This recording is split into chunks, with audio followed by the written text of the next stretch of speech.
Bismillahirrahmanirrahim. Assalamualaikum warahmatullahi wabarakatuh. Waalaikumsalam warahmatullahi wabarakatuh.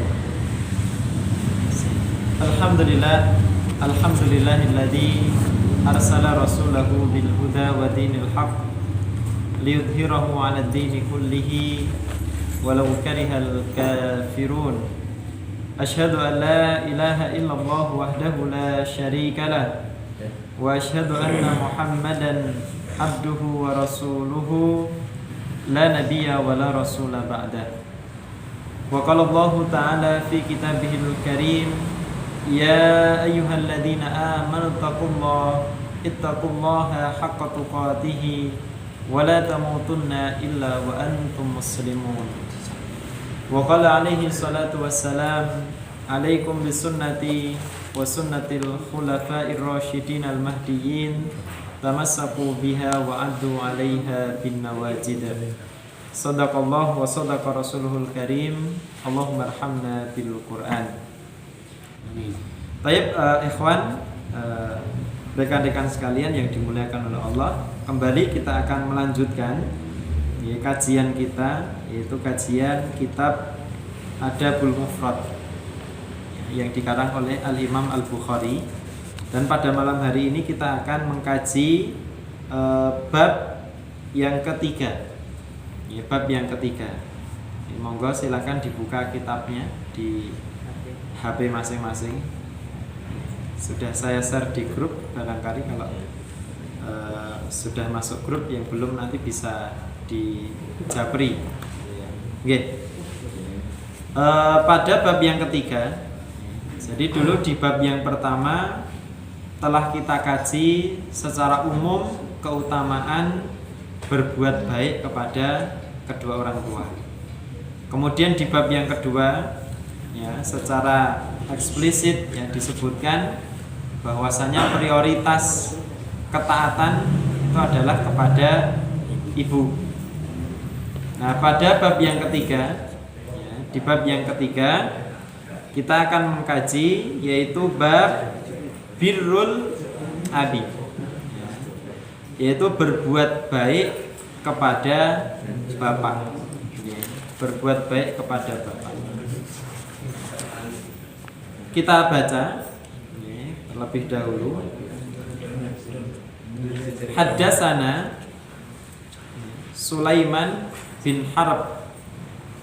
Jadi dari Sulaiman ibn Harb, qala, dia berkata, haddatsana Wahib ibn Khalid an ibni Shibrama qala sami'tu Aba Zur'ah an Abi Hurairah qala qila ya Rasulullah man abarru.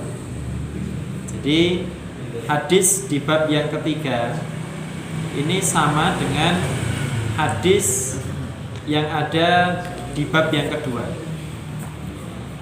Ketika itu ada salah seorang sahabat yang bertanya kepada Nabi SAW, man abarru, siapa yang harus atau yang patut untuk aku perlakukan dengan baik.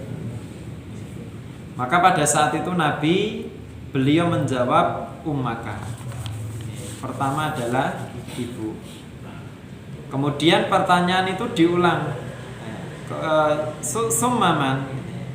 Kemudian siapa lagi wahai Rasul yang pantas untuk aku perlakukan dengan baik? Kemudian untuk yang kedua kalinya jawaban Nabi masih tetap sama, yaitu ibu. Begitu juga untuk yang ketiga kalinya jawaban beliau masih sama, yaitu ibu. Jadi ibunya disebut 3 kali. Kemudian suma'ad-rabi'ah. Kemudian sahabat tadi menanyakan untuk yang keempat kalinya. Jadi siapa yang layak untuk diperlakukan dengan baik? Ibu.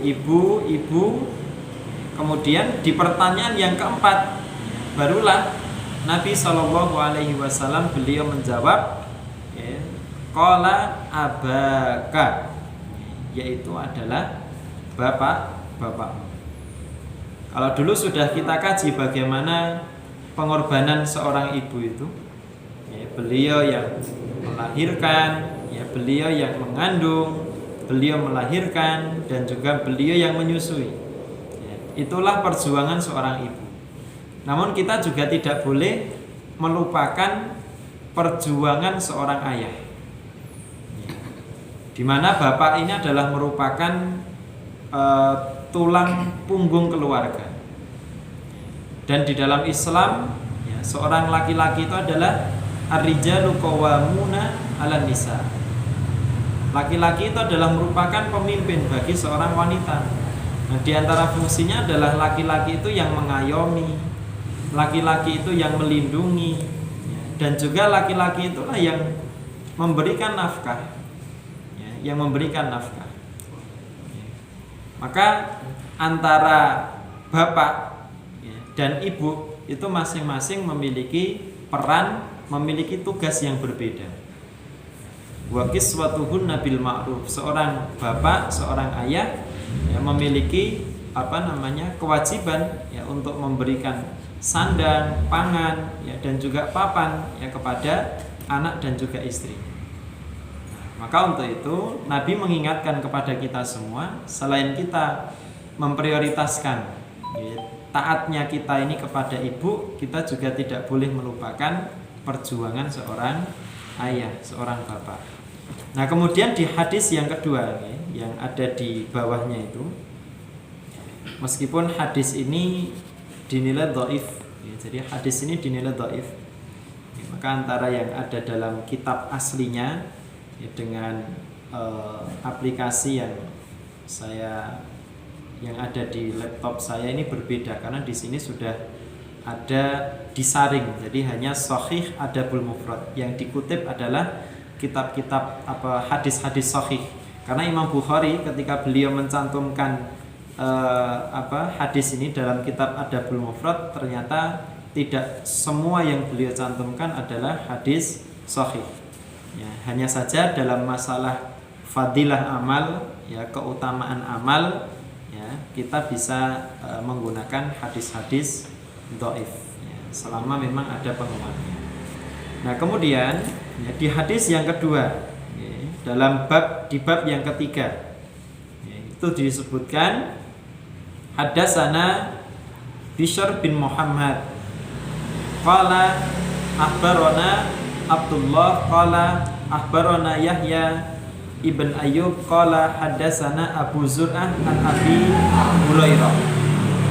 Jadi hadis ini yang terakhir kali meriwayatkan adalah sahabat Abu Hurairah, yang kita semua juga sudah cukup familiar, ya, mengenal beliau, ya, sebagai seorang rawi hadis, ya, perawi hadis yang paling banyak meriwayatkan hadis dari Nabi SAW. Karena beliau membuat sebuah rumah singgah, ya, itu dibuat persis tepat di depan pintu rumah Nabi SAW. Maka beliau banyak sekali meriwayatkan hadis dari Nabi. Dan nama Abu Hurairah ini adalah merupakan lakop, ya, atau kunyah yang disematkan oleh Nabi kepada beliau. Karena nama asli Abu Hurairah ini Abdurrahman, punya bapak namanya Sahar, ya, Abdurrahman ibn Sahar, ya, karena kecintaannya kepada kucing, ya, bahkan ketika dalam sebuah majelis kucingnya pun dibawa, ya, ketika di tengah-tengah beliau menyampaikan, kucingnya nongol, kucingnya terlihat.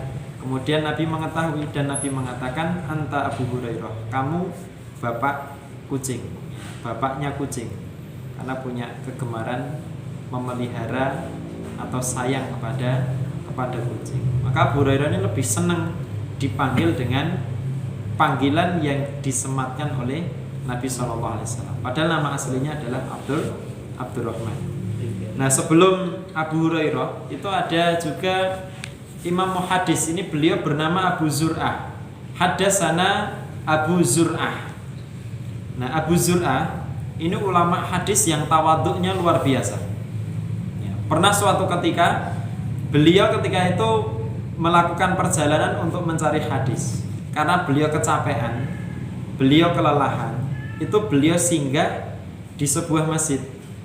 Nah, dan di masjid itu ada seorang anak muda, ya, anak muda yang ketika itu ya, ngisi taklim itu, ya, menyampaikan tausiah atau menyampaikan kultum, dan Abu Zur'ah ada di dalam majelis itu.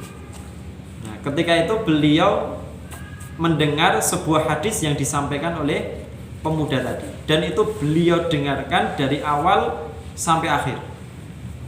Nah, setelah itu beliau kembali ke kampung halamannya. Beliau menyampaikan kepada orang-orang sekitar kampung beliau bahwasanya tadi, ya, saya ketika di tengah-tengah perjalanan duduk di sebuah masjid yang di dalamnya ada seorang pemuda yang menyampaikan sebuah hadis.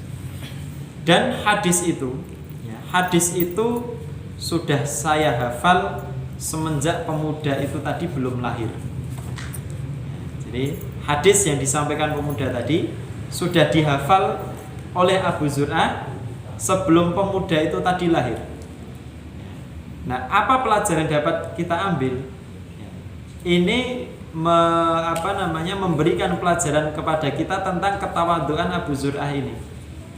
Jadi sekalipun beliau duduk di belakang, yang menyampaikannya adalah seorang anak muda, bahkan hadisnya sudah dihafal sebelum dia lahir, tapi beliau tetap khusyuk di dalam mendengarkan itu tadi, ya, Abu Zur'ah. Kadangkala kan kita ini ada semacam perasaan, wis tahu krungu, sudah pernah dengar, rasa di rumah, atau perasaan-perasaan apalah. Nah, Abu Zur'ah ternyata tidak, karena ketawaduan itu, sekalipun tadi yang menyampaikan anak muda, hadisnya sudah dihafal sejak anak muda ini belum lahir, beliau menyampaikan, beliau mendengarkan dengan seksama. Itu ketawaduan Abu Zur'ah. Nah, ada juga satu kisah menarik dari Abu Zur'ah ini. Ketika itu beliau melakukan safar dari Basrah, ya, dari Irak, ya, menuju ke Madinah, menuju ke Makkah. Itu untuk mencari hadis itu. Ya, jadi rawinya siapa? Dari sini diturut persatu. Nah, beliau di tengah-tengah perjalanan itu kehabisan bekal. Sudah tidak ada yang bisa diminum, tidak ada yang bisa dimakan. Akhirnya apa? Akhirnya beliau minum air kencing sendiri. Jadi air kencing beliau itu diminum sendiri dalam satu perjalanan itu sebanyak 5 kali. Itu untuk mencari satu hadis saja, rela minum air kencingnya sendiri. Bagaimana dengan kita saat ini? Kadangkala kita sudah Masya Allah, ya, dimanjakan dengan fasilitas, dimanjakan dengan hidangan gitu, ya. Tapi ketika hadir ke majelis itu, ya, masih, ya, banyak ada perasaan-perasaan yang cukup berat gitu. Jadi kalau kita berat ketika melangkahkan kaki kita menuju majelis ilmu, coba kita ingat kembali bagaimana perjuangan ulama-ulama dahulu ketika beliau mencari satu hadis saja. Imam Malik untuk belajar itu pun bahkan beliau rela neteli atap rumah beliau, saking tidak punya duit. Jadi atap rumah itu diambil, didatel, kemudian dijual. Hasil dari penjualan itu digunakan untuk bekal mencari hadis. Ini perjuangan sahabat-sahabat dulu. Kita kan tidak ada, ya, ada pengajian malam Selasa adol gendeng sih, tidak ada. Tapi ulama dulu masuk. Nah, kemudian di hadis ini disebutkan ata rajulun Nabi Allah sallallahu alaihi wasallam. Ata itu datang, telah datang.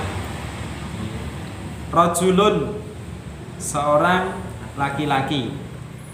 Nabi Allah, ya, seorang laki-laki datang kepada Nabiullah, ya, Muhammad sallallahu alaihi wasallam. Ya, jadi ata rajulun, itu harokatnya dhammah karena dia pelakunya, fa'ilnya. Yang datang itu laki-lakinya. Nah, kemudian kok dibaca nabiya, tidak dibaca nabiyu.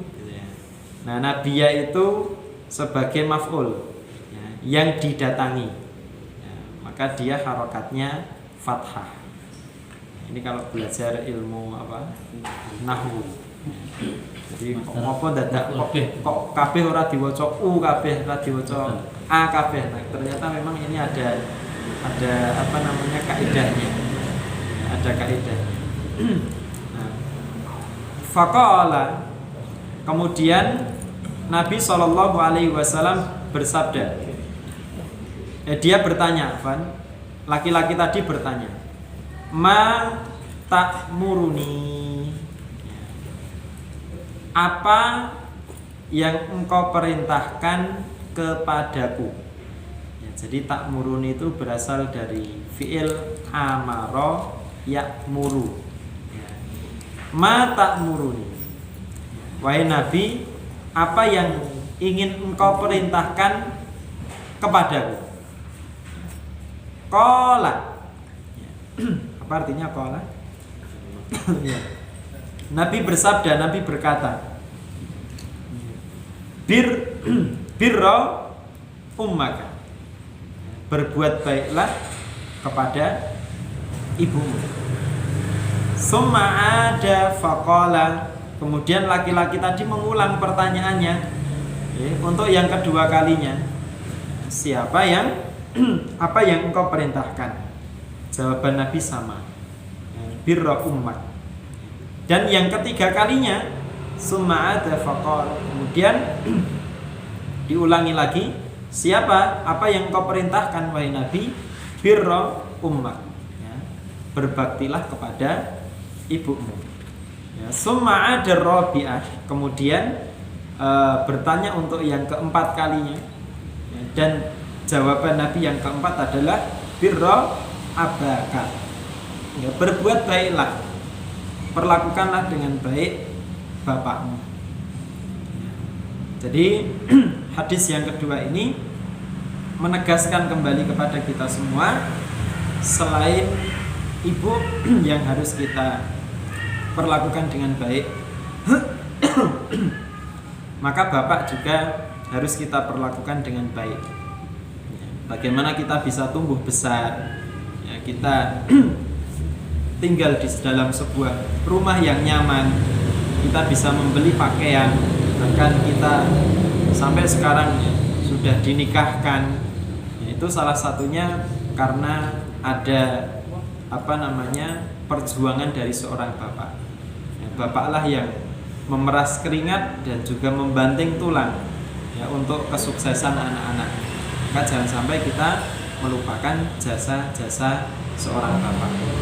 Nah, ikhwan fiddin, rahibati fillah rahimani wa rahimakumullah. Kemudian di bab selanjutnya, ya, bisa panjenengan buka untuk bab yang kelima, ya, ini bab yang kelima. Saya lompati karena di bab yang keempat ini memang termasuk ke dalam apa namanya hadis dhaif, ya, hadis dhaif. Jadi yang kita kaji nanti untuk yang hadis-hadis sahih.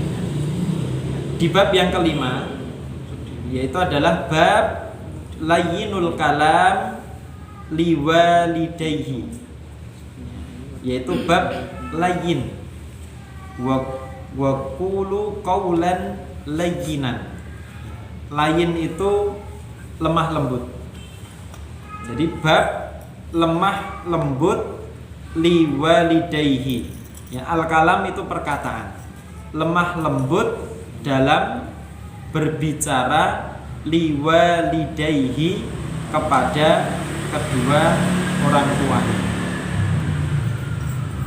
Hadatsana Musaddad, telah menceritakan kepada kami Musaddad. Hadatsana Ismail bin Ibrahim. Ya, jadi Musaddad ini dia mendapatkan apa namanya informasi dari Ismail bin Ibrahim. Nah, qala hadatsana Ziyad bin Muhraq, qala hadatsani Qaisalah ibn Mayyas qala. Jadi ini bersambung terus. Kuntu ma'an najdat, ma'an najadat. Pada saat itu Qaisalah bin Mayas ini dia berkata, aku bersama An-Najadat, yaitu orang-orang keturunan Najdah, Najdah bin Amir Al-Khariji. Ini nama salah satu tokoh pada saat itu. Fa'asabtu dzunuban, yang membuatku banyak melakukan dosa-dosa, la araha illa minal kabair, dan aku melihatnya itu adalah bagian dari dosa besar. Jadi kalau ada kata al-kabair itu adalah menunjukkan dosa-dosa besar. Fadzakartu dzalika li Ibni Umar. Kemudian si Qaisalah tadi dia menyampaikan dosa-dosa yang pernah dilakukan atau diperbuat itu tadi diceritakan kepada Ibni Umar. Dulu sudah kita kaji, Ibnu Umar itu nama aslinya siapa? Nama aslinya Ibnu Umar ini kan kunyahnya. Jadi dia disandarkan pada bapaknya, Ibnu Umar, anak Umar. Nama aslinya Abdullah. Abdullah. Nah, qala ma hiya? Loh, dosa besar itu apa? Fakultu au qultu. Qaisalah tadi menjawab kada wa kada. Jadi dia menjawab kalau dosanya itu ini dan dosanya itu. Memang di sini tidak disebutkan. Jadi yang dianggap dosa-dosa besar oleh Qaisalah tadi tidak disebutkan. Fakultu qala, kemudian Umar ini berkata, laisat hadhihi minal kabair. Loh, itu tidak termasuk dosa-dosa besar. Ternyata dosa yang disebutkan oleh Qaisalah tadi bukan termasuk bagian dari dosa besar. Nah, kemudian Ibnu Umar beliau menjelaskan hunna tis'un. Ketahuilah bahwasanya sesungguhnya dosa-dosa besar itu ada tis'un. Berapa tis'un? 9. Ada juga riwayat yang menyebutkan bahwasanya dosa besar itu ada 7. Tapi dalam riwayat hadis ini disebutkan dosa besar ada 9. Apa saja di antara dosa-dosa besar ini? Yang pertama adalah al-isyraku billah. Sebagaimana kita ketahui, dosa yang paling besar akbarul kabair, dosa besar yang paling besar adalah perbuatan syirik, syirik atau menyekutukan Allah Subhanahu wa ta'ala.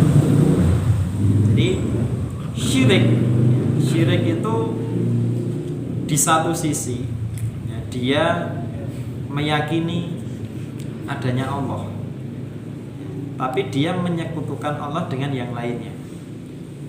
Jadi kalau dulu itu bentuk kejahatan Yahudi itu mengatakan Allah punya anak, Nasrani pun juga demikian. Jadi kalau Yahudi itu Uzair ibnullah, Uzair itu anaknya Allah. Nasrani mengatakan Al-Masih ibnullah, Isa adalah anaknya Allah. Tapi kalau orang-orang musyrik itu mereka menjadikan berhala-berhala, patung-patung itu sebagai sekutu. Ketika mereka ditanya, kenapa kalian menyembah itu, berhala-berhala yang dibuat tadi? Kemudian mereka mengatakan, loh, kami tidak menyembah. Jadi berhala-berhala itu kami buat dengan tujuan liyuqarribuna, untuk mendekatkan diri kami kepada Allah Subhanahu wa ta'ala. Nah, itulah bentuk kemusyrikan. Nah, kemudian yang kedua, dosa besar yang kedua yaitu waqatlu nasmatin, yaitu adalah membunuh orang. Qatlu nasmah. Jadi dalam Islam nyawa seseorang itu sangat dihargai. Sangat dihargai. Ya, membunuh satu nyawa mukmin itu ya, fakaan nama qatalan nasa jami'ah, seolah-olah dia membunuh seluruh manusia. Ya, dalil ini yang sering disampaikan Mas Irfan di grup. Saya di Tapi beliau menyaksikan secara live. Padahal nggak dilihat. Nah, jadi itu. Ya. Jadi dulu kan ketika prokes, kenapa kita harus pakai masker? Itu untuk melindungi, selain melindungi diri juga melindungi orang lain. Nah, kalau orang lain itu terbunuh karena virus yang kita tularkan, nah itu seolah-olah membunuh semua mukmin. Nah, tapi kalau ini waman ahya, orang yang menyelamatkan gitu ya, menyelamatkan satu orang mukmin, fakaan nama ahyan nasa jami'ah, maka seolah-olah dia telah menyelamatkan seluruh manusia. Maka dalam Islam nyawa ini dilindungi. Membunuh tidak sengaja saja itu ada diatnya. Ya, ada denda yang harus ditebus. Di antaranya adalah membayar 100 ekor unta. Ya, itu mateni ora sengaja. Tabrakan gitu. Yang ditabrak meninggal misalnya. Kira-kira tabrakan itu sengaja enggak? Ya tergantung ya. Nah, itu dia dapat diat. Gitu ya, dapat diat. Atau mungkin peluru nyasar gitu ya. Itu pembunuhan tidak disengaja. Tapi kalau pembunuhan disengaja jelas ya, waman qatala mu'minan muta'ammidan fajaza'uhu jahannam. Yang membunuh seorang mukmin dengan sengaja itu bonus yang pertama jahannam. Ya, dia akan dimasukkan neraka jahannam. Wa ghadiballahu alaihi, Allah marah kepada mereka. Ya. Wa la'anahu, ya, Allah murka dan Allah melaknat mereka. Ya.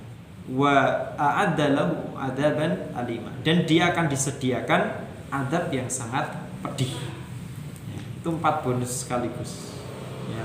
Khalidan fiha, dan di neraka itu kekal untuk selama-lamanya. Ya, itu 5 bonus bagi orang yang membunuh mukmin dengan sengaja. Maka kita harus hati-hati dalam hal untuk menjaga jiwa seseorang. Ya, jangan sampai menjadi jagal-jagal manusia. Ya, karena itu dampaknya sangat berat sekali. Nah, kemudian yang ketiga, wal firaru minaz zahfi, termasuk di antara dosa besar adalah lari dari peperangan. Ya, jadi ketika musuh itu sudah berada di hadapan, ya, kemudian ada ya semacam kekhawatiran, wah ini mati piye. Akhirnya dia lari dari peperangan itu. Maka orang yang lari dari peperangan ini termasuk ke dalam golongan dosa besar. Maka seorang mukmin itu memiliki sebuah prinsip dalam hidup, iskariman au mut syahidan. Apakah dia hidup mulia atau mati syahid? Itu adalah prinsip hidup seorang mukmin. Pernah suatu ketika Tariq bin Ziyad itu ketika beliau menaklukkan Andalus.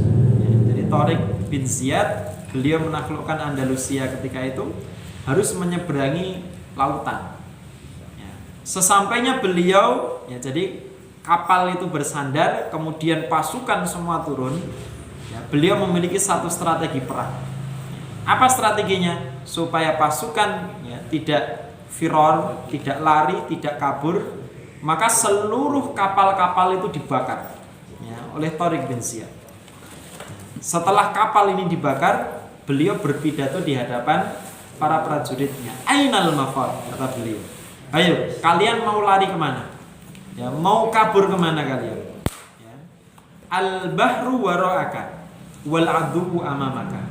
Sekarang di belakangmu ada laut itu. Ya.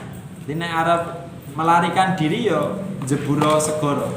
Ya, silakan ya, berenang di tengah lautan. Tidak mungkin. Sedangkan musuh sudah ada di depan kalian. Kata di beliau menanamkan prinsip hidup kita. Apakah kita hidup mulia karena kita memenangkan peperangan, kemudian kita mendapatkan ghanimah, mendapatkan harta rampasan, ya, au mutsyahidan, kalaupun kita maju kemudian kita meninggal, maka kita mati dalam keadaan syahid. Kemudian dosa besar yang keempat, wa qadful muhsanat, yaitu menuduh zina kepada wanita mukminah.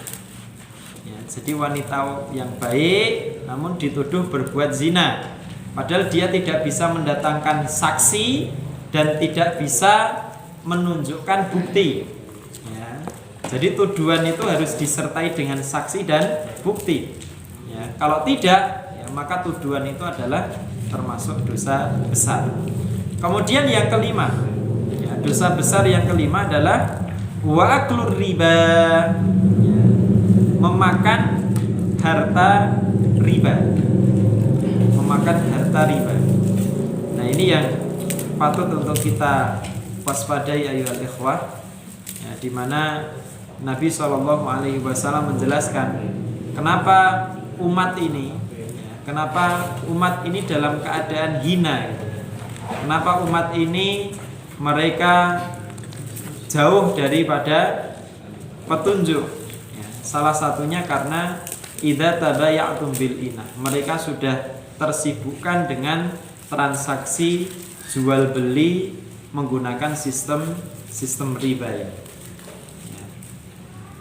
Kemudian yang keenam, wa aklu malil yatim, ya, memakan harta anak yatim.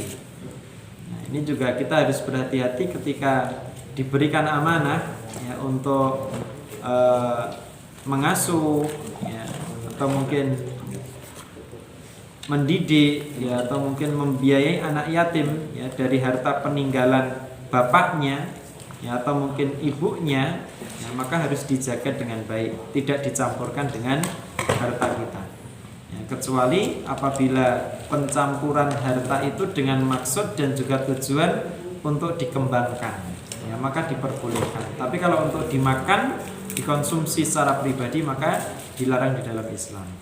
Dosa selanjutnya, dosa besar selanjutnya, dosa yang keberapa nih?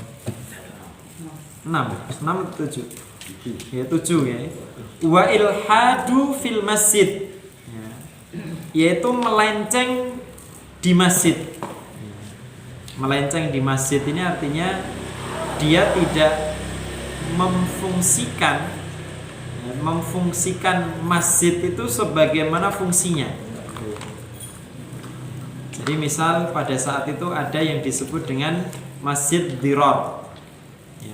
Masjid itu ya sebagai simbol persatuan, ya, sebagai simbol jamaah, ya. Tapi ada pada masa itu orang yang membangun masjid tujuannya adalah tafriqan, untuk memecah belah.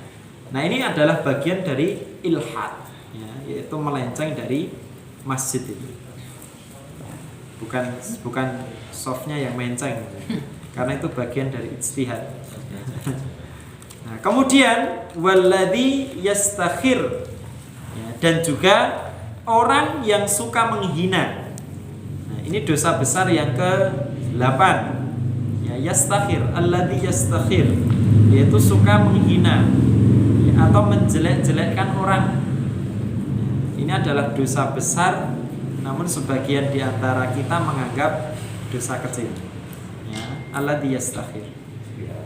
Dan yang terakhir, wa bukaul walidaini minal uquq, yaitu menjadikan orang tua menangis karena durhaka kepada keduanya.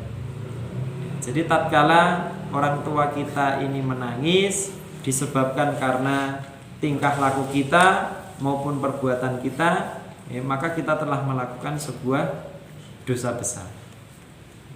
Nah, kemudian qala li Ibnu Umar. Ibnu Umar berkata kepadaku, atufarriqu minan nar wa tuhibbu an tadkhulal jannah.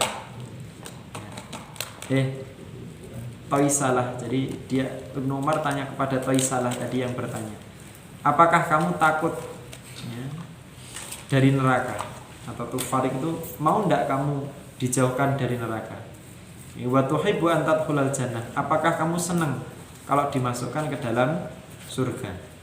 Ya, jadi ini menanyakan ya, kamu pengen surga apa neraka? Faqultu wallahi, demi Allah ya, demi Allah ini artinya jawabannya pasti ya, orang itu kalau ditanya surga apa neraka itu apa ya, itu pertanyaan retoris gitu ya, enggak butuh jawaban ya, mesti pengen surga ya, sekalipun mungkin dia suka mabuk-mabukan ya, sekalipun dia adalah orang yang fajir gitu ya, kalau ditanya ya pengennya masuk surga. Tapi ada juga yang jawab ya, kok ndak rane sing isi neraka. Ada juga yang ketika dia berbuat dosa ya, kemudian ditanya surga apa neraka, kowe tak koyo ngono to, kemudian dia jawab neraka wae, kok ndak nerakane kosong. Nah, naudzubillah. Nah kemudian ya, Ibnu Umar bertanya, ini seperti Abdullah bin Abbas pada riwayat yang sebelumnya itu ketika ditanya, di akhir daripada riwayat ini disebutkan ahayyun waliduka, apa orang tuamu masih hidup? Kemudian qultu indi ummi, saya masih memiliki ibu. Jadi Qaisalah ini tadi bapaknya sudah meninggal, ibunya masih hidup. Qala fa wallahi, kemudian dia berkata, Abdullah bin Umar, demi Allah ya, demi Allah wa ta'ala, lau alanta lahal kalam ya, jika sekiranya alanta ya, lain tadi. Jadi kalau kamu itu berkata lemah lembut laha kepadanya, kepada ibumu itu, wa amtahat ta'am ya, kemudian kamu memberi makan kepada ibumu, latat khulannal jannah, maka di sini menggunakan lam tauhid dan lam taukid dan nun taukid ini sebagai penguat. Kalau kamu ngomong lemah lembut sama ibumu, kalau kamu itu kasih makan ya kepada ibumu, latat khulanna, pasti mesti ya kamu akan masuk ke dalam al-jannah, yaitu surga. Apa cukup dengan perkataan lemah lembut dan memberi makan? Tidak, tapi syarat yang terakhir majtunibatil kabair, yaitu selama dosa-dosa besar itu dijauhi ya, jadi itu adalah salah satu di antara bentuk ya berbuat baik kepada orang tua adalah dengan berlemah lembut ya. Maka Allah juga melarang kita jangan sampai kita ini meninggikan suara kita di hadapan orang tua kita ya, kadangkala ya, orang tua memanggil dengan suara lembut ya, dengan suara yang halus, kemudian dijawab dengan suara yang keras, dengan nada yang tinggi ya, sampai-sampai orang tua kemudian terdiam ya, karena suara kita yang terlalu tinggi ya, maka ketika orang tua itu diam karena khawatir anaknya marah, karena khawatir mungkin menyinggung perasaan anaknya, maka anak itu bisa dikatakan sebagai anak yang durhaka. Naudzubillah min dzalik. Nah, tayyib ikhwan fiddin, ahibati fillah, rahimani wa rahimakumullah. Itu untuk bab yang ke-5 ya, dan di hadis yang kedua dari bab yang ke-5 ini disebutkan ya, ada satu lagi riwayat ya, yang menyebutkan di situ mengutip sebuah ayat ya, yang ada di kurung buka kurung tutup itu. Hadatsana Abu Naim qala hadatsana Sufyan an Hisham bin Urwah an abihi wahfid lahuma janahadzulli minar rahmah, dan rendahkanlah dirimu kepada keduanya karena sayang. Nah, kita dianjurkan untuk merendahkan diri kita di hadapan orang tua. Nah, apa maksudnya? La tamtani min syai'in ahabbahu, janganlah kamu menghalangi sesuatu yang dicintai oleh keduanya.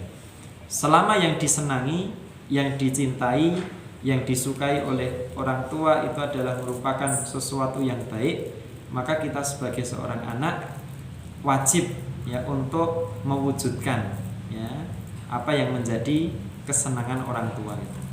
Ya, jadi orang tua pengen jalan-jalan, ya udah diajak jalan-jalan, diajak piknik. Orang tua pengen itu maksud daripada la tamtani, jangan menghalangi sesuatu.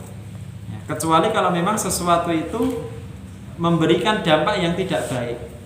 Ya, misal orang tua punya satu riwayat penyakit, kemudian pengen makan ini, pengen makan itu, padahal itu adalah makanan yang dijadikan sebagai pantangan, tidak boleh. Ya, ketika itu kita melarang tidak apa-apa karena untuk kebaikan.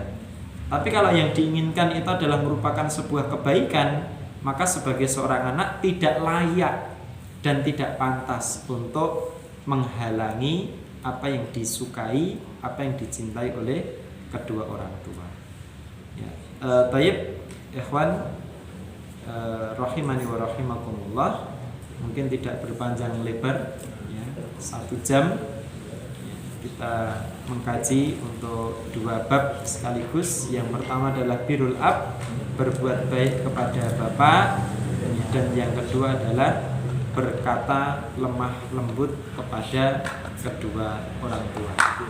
Mungkin demikian yang dapat kami sampaikan, yang dapat kita kaji pada kesempatan malam hari ini. Semoga dapat menambah bakti kita kepada kedua orang tua, karena sekali lagi tidak ada keberkahan dalam hidup ini melainkan apabila kita mendapatkan ridho dari orang tua. Semoga dengan baktinya kita kepada orang tua, Allah memberkahi keluarga kita, Allah berkahi harta kita, dan Allah memberkahi anak-anak kita insyaallah. Baik, barakallahu fikum. Kita akhiri dengan membaca doa kafaratul majlis.